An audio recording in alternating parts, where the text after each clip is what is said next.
Hi guys, it's Emily from Novel Novels and welcome to today's video. This is my September wrap up part 1. Now, I'm trying to film in the garden. Chris has cleaned my phone screen. I have to take the screen protector off, so I'm hoping, because I have to put that back on, I know what I'm like, so hopefully this video will be clearer, because we've had comments about how the clearness of my videos and about it being a bit foggy. I am sorry, my phone is old. I am begging him. I really want a new phone because my phone's clean it. I need to clean it more, but I do want a new phone because obviously I do all my this is the thing, I am not technical, guys. I do all my filming on my phone. I don't have a computer, I don't have any of that kebab. I literally do it. I'm random, aren't I don't have any sort of editing stuff. I do edit, it's obviously my vlogs and stuff, but I don't really do much, so this is why, sorry, what you see is what you get with me a little bit. But hopefully this will be a bit clearer going forward because he's done a big help. So far this month, I'm filming this on the 14th, right at the start of the day. So I've got 2 books I will hopefully be finishing today. One that will definitely be finished today, and 2 books that will be finished. Yeah. So at the moment I've only got 13 books to show you. So I have read less this month than I did last month, but that's because the kids have gone back to school and I've got a hell of a stack of housework to catch up on. I've got various appointments. I'm busy bumblebee. So I would expect less books read. I think the Unread TBR might actually go up again because I've read less, but I've bought more. But then hopefully things will settle down. I just don't know. So I'll show you the books that I'm continuing first, and that'll be read today. So they'll be in wrap up part 2. So the first one is The Turn of the Midnight by Minette Walters. So far before filming, I'm filming at like 11, I've read 166 pages, so hopefully today's a chill out day. I should finish it and get on with it, but that'll be done read this afternoon, all being well, fingers crossed. I don't like this as much as The Last Hours, but I don't know why. I'm struggling a little bit with it. I don't know if it'll be a 4-star or not, but it certainly won't be 5 stars like The Last Hours was, so it's alright. Bit about the plague, yeah, not amazing. Then I've got the book that is, I would be very surprised if this isn't 5 stars, and that is Saving Neverland by Evie Elphinstone. This is the book that I bought on the last, I think I got it on the last London trip, last beach trip in March, and it's my signed edition, so it's actually got a proper Evie Elphinstone there, and it's got the Libraria book stamp, and it's got the Libraria bookmark, and it is absolutely incredible. It's about returning to Neverland. It's got Peter Pan. It's fantasy. When you see the books that I've read this month, this is exactly what I need. It's sugar candy, chocolate, everything. I would say sugar candy because it's not chocolate, so it's not making me feel sick. It's not that sweet that's making me feel sick. So this is what I call a quality 5 stars. Blooming love it. Cannot wait to finish that tonight. And then the book that I'm not moving because it's too chunky, and that is Gone with the Wind. And I'm reading a big chunk of that this morning as well. And I'm actually quite surprised. You know how I've been having my classic slump? I'm actually really enjoying Gone with the Wind. Even though it is mahoosive, I actually look forward to picking it up every day. And it's one of the first classics that I've read this year where I look forward to reading it. And I'm actually reading ahead a bit more than I was going to be. So this is a really good sign. It is a classic. You know that you're not getting politically correct stuff, but it's blooming good. Scarlett O'Hara is a bad girl, but I really like her. And Brett, oh my god, yes, I love this book. I really am enjoying it way more than I thought I would. So that'll be finished in October, but I am really enjoying it. I have had 1 DNF, so that means technically my numbers are going down by 14, so it counts as like 40 because I was counting that as my unhauled, so that'll go off on that. And I unhauled a DNF, The Double Life of Daisy Hemmings. It was a book I bought from the works at the start of the year, and one of their 3 for £6. So it was a bit of a like £2.50 buy, £2 whatever buy. But it was very young for me, and it was very quite literary, and I don't like literary fiction, and it was just didn't grab me. I think there was going to be a death in it, and it was just not what I needed, and I was just like, nope, that can go bye-byes. I'm just not needing it. I'm trying to do better. I'm trying to take Jennifer from Jennifer Loves Books thing and DNFing a book if I don't like it. So I did. It's gone. Boop. It's already at the charity shop. Told Annalisa she could try and like get more people to buy buy it because I just didn't like it. It's very good quality, so she'll be able to get, it'll be good money for the charity, so that's my luck. And why on earth is it I start filming and my nose starts running? The joy of cold season. Right, so the rest of the books are all 4 stars and above. As you can see from the title, it's been a very good reading month, but very emotional with the books. Hence why the 6 books I've picked up for the second half should be, hopefully, more gentle on me. Hopefully. First book was one of my first of my seasonal reads, and that was The Picnic at Hanging Rock by, I think it's by Joan Lindsay. It was a book that my sister Charlie got me to buy, I think last year actually, when we went on one of our shopping trips. It is a classic, it's a mystery classic, so that's going on my classics genre. And Jennifer actually said she liked it, and I actually did think it was actually quite good writing. It is very much of a mystery, and it's about girls that disappeared at Hanging Rock, when they had a picnic at Hanging Rock. It is quite emotional. It was actually quite like, it would actually count for Shorty September, by the way, which I didn't realise. I actually have a few books here that would count for Shorty September. And it's actually quite good. Quite a good classic, an Australian classic, so that was good for reading abroad, so that was quite a good one. Bit sort of sad, obviously, because it's about death and a murder, but it was actually quite good. But I'm going to give it back to charity shops because it's not a classic that I'll reread. So, that's that. A Mike Gale book that Jem from Gemma Books apparently liked, and this is All the Lonely People by Mike Gale. You know Mike Gale, he's a very good author, and I've collected more of his books. I think this month. Did I get one this month? My brain's not going. Definitely like this writing, and it is about, I love the fact that I don't know whether it's intentionally because it's a male author, but he has got a male protagonist as one of the lead characters and an older male protagonist, and I think that's done really good, really well. It is, again, very emotional. I would say if you don't want to know the triggers, then wait until this book's gone down, because I will tell you some of the triggers because I'm starting to think it is important. So when I put this book down, unmute it, whatever. There are triggers, again, I think there's a lot of videos for this, so I'm going to warn you. There are triggers for grief and depression and various things like that. So you have to be aware of that going forward, because at the moment, with my mental health, I'm missing certain people that we've lost this month, and I've had a really emotional month. I'm finding my grief element is really hitting me. So this did really break me a bit, and I'm not going to lend it to Mum because Mum would be broken. But it's about Hubert Bird, who, on a phone call to his daughter in Australia, widower Hubert Bird paints a picture of the perfect retirement, but it's anything but that. And he meets his new neighbour, and things happen, and I'll be honest, it is really good because it talks about loneliness and grief and depression, and it's done really well, and the writing's good. It does also go back to his sort of starting lineup when he actually moves to, he was one of those people that moved over. I can't remember what it is. See, my brain's not in gear.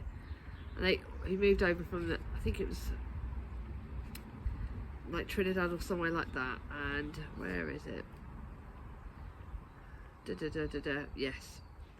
So it starts off in the first timeline is obviously present, and the second timeline is the past. This starts off in 1957, and then it works its way right up to the future.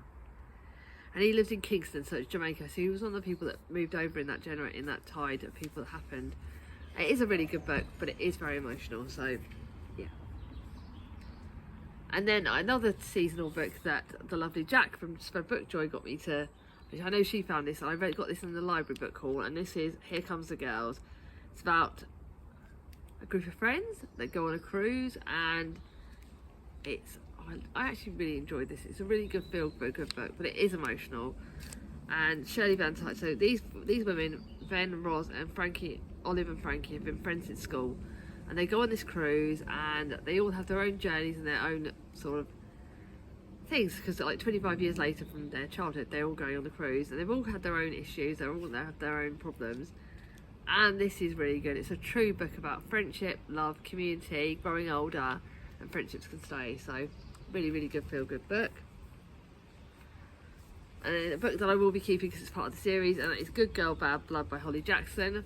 I think I did enjoy A Good Girl's Guide to Murder more than this, but it is a really good mystery thriller. I think more of mystery.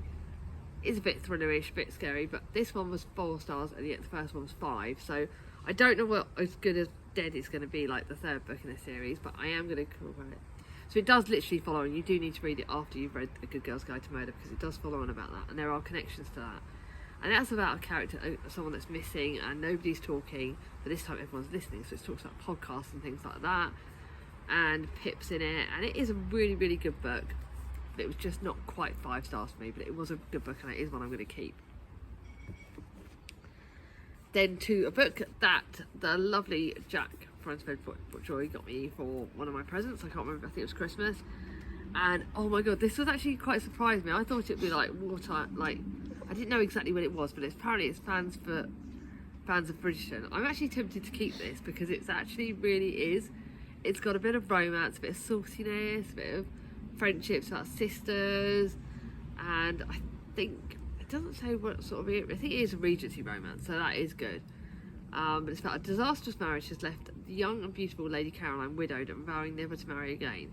When she sees her younger sister Annabelle falling for a man who's notoriously unfaithful, she's determined to intervene and save Annabelle from a similar fate. So I think this is quite a good one. Really good, fun Regency romance. Really did enjoy that. And then to a book that the lovely Gem from Gemma Books got me, and that is Forever Interrupted by Taylor Jenkins Reid. Okay, I'm going to give you a heads up again. If you don't want to know the spoil, if you don't want to know the triggers, wait until this goes down. But I think it's pretty much obvious from the start what the trigger's going to be. On one rainy day, New Year's Day, Elsie heads out to pick up a pizza. She isn't expecting to see anyone, much less the handsome and charming Ben. Their chemistry is instant and electric. Within weeks, they're head over heels in love. By May, they've eloped. 9 days later, he's hit by a truck and dies on impact. Okay, so you can tell. Grief. Major thing in this. And it goes, and it talks about, and she, when at the hospital, she meets Susan. Elsie meets Susan, which is Ben's mum, who she never met before. And it talks about, it has the one timeline, which is how she meets Ben and how their romance is. That's the 6 month, that's 6 months. And then the next timeline is after Ben's death. This is bloody emotional. 4 stars, but really, really good writing. I think maybe I might, and that's another one I think I will read when I am feeling a bit stronger, because I think this would break me into a million pieces at the game if I tried to read it now. But at the moment, like I said, grief is too much in my head at the moment, so I can't rate it any higher. Would I rate it higher on a reread? Who knows? I'm going to keep that for that. And then to my library book, and that is the Bordeaux Book Club. Again, there are triggers in this. Book club set in France, thought it'd be light, thought it'd be easy. No, it isn't. There is stuff going on in this that's quite surprising. I love the book club element, I love the literacy element, I love the fact it talks about books that I love. There are so many books in this that I love. But if you want a book that's going to be happy-go-lucky, don't think about this. So it is a very good book. I was one I'm glad I borrowed from the library, but again, quite emotional. So that's my library book. Now already I'm on to my 4.5 star books. I'm moving the books over because the next ones are good. And these 4.5 star, I've got 2 4.5 star books that are very, very good. Not quite 5 stars, but so top end of 4 stars. I don't rate quarter star ratings. Charlie thinks she rates like quarter stars. I don't.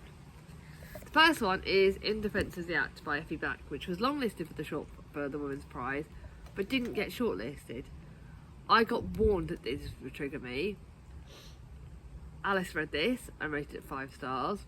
Ange rated it 5, and I think Jem and Charlie both rated it 4.5, and I'm with them. I found it a little bit literary. I'm not sure if that's me, which was a little bit like that. But again, it's all about. It's gonna break you if you haven't heard about this book. It's a new author. I think it should have been shortlisted for the Women's Prize. I don't necessarily think it would have won, but I think it should have been shortlisted over some of the other ones that were. So I'm definitely in agreement with the girls. This should have been shortlisted. But did I find it hard to read this knowing what Alice rated it? Yeah. Because I didn't want to let her down and not like it. And I know we had different opinions on books, but yeah. And it's about death-obsessed scientist Jess.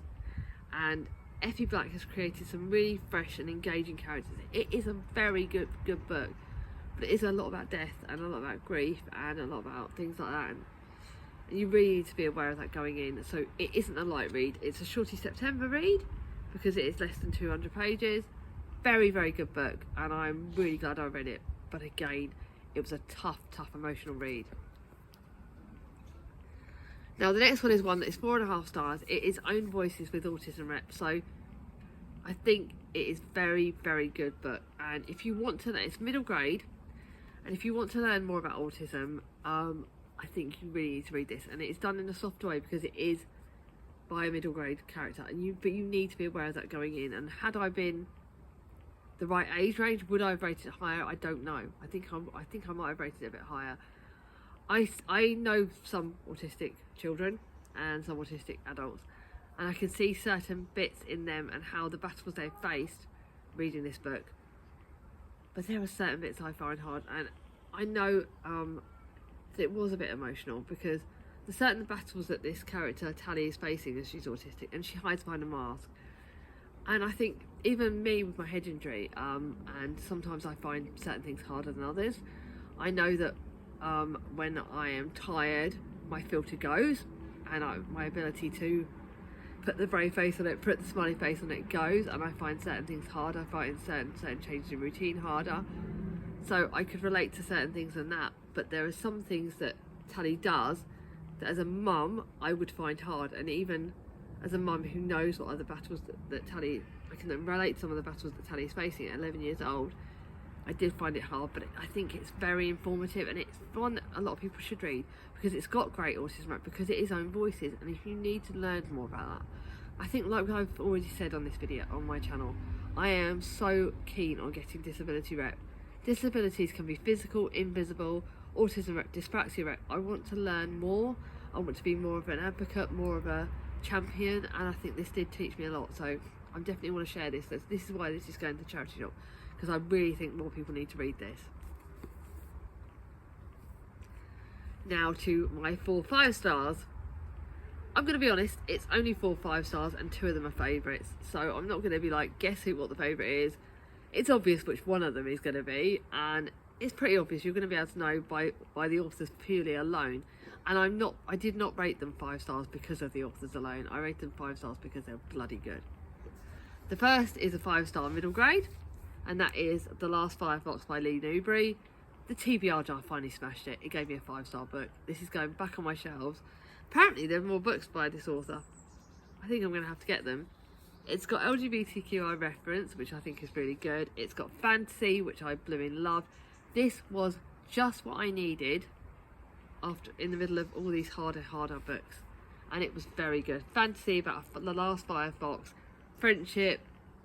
It's just got everything you could possibly want. Adventure. Even me was a little bit scared at certain points of it, but it was such a good fantasy, and I really loved it. It was just what I needed. Now to the next book, which was the first in the Trials of Apollo series. It's Hidden Oracle. I've only now got to buy the 5th book. As to whether I nag Chris to let me buy it this month, I don't know. He's sitting there. I don't know whether he'll let me buy it this month. On ABE books, I've got to try and get that. But that's the last one I need to collect in this series. So it's the first in a new series. It isn't as closely related to the Percy Jackson series as the other series, as not the Titan's Curse, but as the original series. But it is. It's not as closely related to it yet as the Heroes of Olympus series, but it is close enough, and you definitely need to read this after reading the Heroes of Olympus because the timelines. So it is very good. You do get to see Percy in this, and you get to see other characters from the other books in this, but they're not they only appear very infrequently, and that is because you really need to grasp the lead characters in this series. And the lead character obviously is Apollo, but he's down in our world as a demigod, or no, he's not as a demigod. He's actually sort of almost human person basically, and he gets thrown back, and he's got to find the oracles have all disappeared, and the beast is around, and that his father is Zeus. So we all know that his father is Zeus, that Apollo's father is Zeus, and we have another lead character, Meg, I believe, who's also leading this. And you go back to Camp Half-Blood, which you didn't really see in the Heroes of Olympus series, but this is just what, again, it was incredible. It's not as long as the Heroes of Olympus series. I know that I'm going to start off October with the next book, and I'm just going to smash it through. Rick Riordan's writing is incredible. I'm just literally wanting to read a Rick Riordan every month. It is just what I bloody needed. It was fantastic. Those two first ones couldn't be his favourites, partly because The Last Firefox is middle grade, and feel myself quite, again, it's part of a series, so I couldn't rate that as a favourite. This is at the start of a series, so I couldn't rate that as a favourite, but you know, Rick Riordan's writing is incredible. The next two books are favourites. The first one is The Secret Cornish Wish by Ali McNamara. She is a Spoonies rep, she is a chronic pain rep, she is Own Voices, and she is incredible. There aren't any, I don't really think there's any chronic pain rep in this. You're going back to St. Felix, but you do need to read the St. Felix books before you read this, really, because you'll see, I don't know if you need to, but I think you'll see characters from that whole series in this book, and it does link in. And I think for me, the more I read this book, because I'd read a lot, I think a lot, if not all of that series, it was great to see these characters reappearing again. You know I love that. You know I love meeting old characters again. And this literally, it doesn't jump timelines. It literally flows from Frankie and her 5 best friends when they meet when they're like teenagers through to their present day, which is quite a way on. And it's about those 5 friendships, and it does mix in a bit of Cornish folklore, which I thought was really good, and about the St. Felix mermaid, and that really is quite prominent in it, and you can see connections in it. And it's about growing up and friendships, and again there are stuff that happens in this book. Again, you've got grief. It's just bloody, it's all apparent in all the books apparently this month, and I cried. I wasn't sure whether it was good 5 stars because I took a bit of time to get into it, but it was really, really good, and I found myself sobbing, and I don't need that. I don't need that. Why are these books this month been breaking me? At a time when I'm already feeling an emotional mess this month, this book did break me, but it's Ali McNamara. It's incredible. I'm keeping it. Mum's going to have to read it. She'll need to go through those and help Mum's going to read, but yeah, she'll be reading that. And then last but not least, another favourite. It's going to be a favourite. It's Katie Lumsden's latest book, The Trouble with Mrs Montgomery Hurst. It is 5 stars. It's going on my favourites for the year so far. I'm sorry, Katie, it's not my favourite of the year so far. Like her first book, The Secrets of Hartwood Hall, that was a favourite book last year. This isn't quite, but it's on my favourites, because to me, Brotherless Night is still my favourite of the book. How high that will be up on my list will depend on how much it stays in my brain. It's definitely going to be a favourite. It really is incredible. It is in my top 10 of the year, and it will stay in the top 10. But I just, because I like the dark gothic side, yeah, Hartwood Hall was still kind of slightly my favourite. I'm sorry, Katie, but I really did love this. This is for fans of Gaskell, Jane Austen, I think, is it Wilkie? No, not Wilkie Collins. I would say it's definitely fans for those. For me, it was the Jane Austen and the Gaskell and those sort of elements. It's a lot lighter than the dark gothic book, but it has got amazing characters, and it is, if you want a slightly lighter historical fiction book, then definitely read this. It is absolutely incredible. Definitely a favourite for the year. It's set in Redcliffe Park, and it's about Mrs Montgomery Hurst. You've got a bit of a mystery in it. You want to know who she is, and you want to know what she's about, but she isn't actually the lead character. The lead character in this is actually the lovely Amelia Ashpoint and her storyline, and there's some romances you don't expect, and there's some really lovely characters in it, and I thoroughly loved it. I thought Katie's done a really good job, because she has put maps, she's put different volumes, she's put the characters, the dramatist person A, so the characters, it's got a lot more lead characters in this book than there were in the other book, but it is an incredible book. Katie's writing is incredible. She's just an incredible writer, and I really want Mum to read that. Actually, I think Mum would like that more, actually. So that's those. Now to the books that are the ones I'm adding to TBR. I won't be going into too much detail because this video is going to be really long, and I've got to put it all together. So I've got 3 that are sort of contemporary, one's a middle grade contemporary, and 3 that are not contemporary. So I've got 2 historical fiction and a non-fiction. So the first book is The Girl with the Space in Her Heart by Lara Williamson. Charlie gave me this, and I hope it's going to be a lighter. I thought middle grade might be lighter than some of the other ones, but it's about space. So Mabel Mint knows a lot about space, like how we feel connected to the stars, because we're all made of stardust. Now that Mum's new boyfriend, Galactic Gavin, has eyes that twinkle like Sirius, the brightest star in the night sky, and that sometimes is the perfect place for a sister, Terrible Topaz, would be a black hole. But Mabel doesn't know to feel the space in her heart that her dad left when he walked out. Oh my goodness, the dad thing might break me this month. Okay, so she sets on a mission of discovery, a heartwarming and hilarious story about learning that love is never lost and that change doesn't have to be scary. God, I hope I like this. It's middle grade, so hopefully it will be an easy read. I'm really praying I like this, which is what I needed. The next one the soppy getting me is saying is because the day before this video is filmed, it would have been Agatha Christie's birthday, so I decided in honour of Agatha, and then, yeah, you know who, I thought I'd read the Christie Affair, although I know Alice didn't love it as much as other people have. I know that you need to go aware of this going in, that it's not just about Agatha, and it's a bit interesting. I'm not sure how much I'm going to like it, but I know that the lovely Angela from Reading Off My Shelf got me this. It's not a long book, and it's about, in 1926, Agatha Christie disappeared for 11 days. Only I know the truth about her disappearance, and I'm no girl pyro. I'm her husband's mistress, so I think her husband's mistress is more in this than Agatha, so I need to be aware of that going in. Agatha Christie's world is one of the most glamorous and society parties, country houses and weekends, and growing literary fame. Nan Doe's world is something different. Her attempts to escape the tough London upbringing during the Great War lead Nan to a life in Ireland marred by hidden tragedy. After fighting her way back to England, she set her sights on Agatha because Agatha Christie has something Nan wants, and it's not just her husband. That could be interesting. I'm doing that with that. I thought I'd give this as the connection because of Agatha's birthday. Now to a non-fiction book, because I haven't really read any non-fiction this month. And again, I've gone for a bit of a shorter book for Shorty September, and I really want to. But this is Black and British, and a short essential history, because I think it's one that I think Mia needed to. I think it would be helpful for Mia. It counts for Shorty September. Nearly. It's just about 200 pages. But it's one I'm going to learn from, and it's about when did Africans first come to Britain? Who are the most well-dressed black children in the Georgian paintings? And it's all about black history, black British history, and it's one that I think I really need to read. It's informative.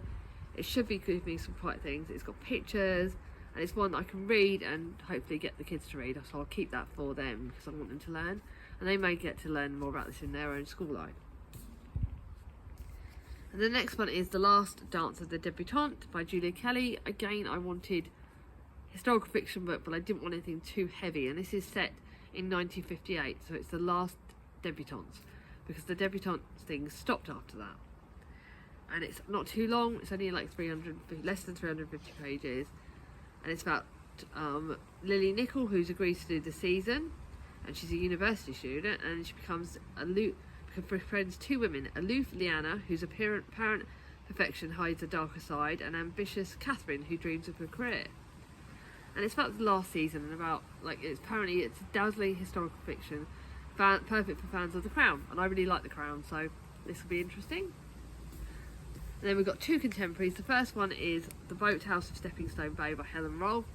I don't know if this is the first Helen Rolfe that I've read, but I know that I wanted to read it, and I think I can just about get away with this because this week's supposed to be sunny, so I think my plan is to read that the week that this video goes live because it's sunny. This might be the last bit of sun we get. And as a kid, Nina O'Brien spends all her summers by her grandparents' cabin by the beach in Steppingstone Bay. Long sunny days, full of fun and laughter with her best friends Leo, Adrian, May and Maeve. Her friendships with Leo slowly blossom into love until one fateful night that changes everything. And then 12 years later, Nina must return to the bay to renovate the old cabin and pass it on to a new owner. But not only does Leo still live in the cabin next door, he works in his family boathouse. Romance, love, nice book, contemporary, not too long, just over 300 pages. See, I'm being gentle on myself. And then last but not least, this is Chasing Dreams at Hedgehog Hollow. I actually need to put them, my mum got me this on my numbers because this is a new book. My mum bought this one because I bought all the other ones and we're reading the series together. And it's the next one in Hedgehog Hollow series, so I don't want to know too much, so I'm not going to read too much. But I know that I loved the one before that, and I know that this follows in it, and it's about Samantha, and she is returning home with something. If you're reading the series and you don't want to spoil it, it's literally she's returning home from a honeymoon. I'm not going to tell you who she's married because if you've not read the series, you need to. And then something's happened, and then we've got a new character. Then we've got a character that's only briefly held appearances in the other books, who's Lauren. And I can talk more about this one because she's not really good. She has given up on love, because her husband left her 26 years ago. So it's about those two characters, and let's see. Mum has warned me there are triggers in this that it may be emotional, but I've got to give it a shot. I think if you got to the end of this video, let's think, because we are facing the last of the summer, do a sun emoji, because I am desperate for sun this week. Do a sun emoji and a rain emoji, actually, because we had a lot of rain last week. So do a sun and rain emoji if you want, or just do one of those two emojis, and let's hope that the weather, we enjoy the rest of the month. Let me know, guys, which ones are the next books that I'm reading over the next bit you think I should prioritise, because obviously this video is going right live right at the start, and I will still have to mix these in with the other books that are left on my TBR that I haven't read from the start of the month. So we're going to have to give that a go. Let me know what you've been reading this month. I love to hear in the comments down below. If you like this video, give it a thumbs up. If you're new to my channel, not subscribed, ding on my ding-a-ling. I'll see you all soon. Bye bye.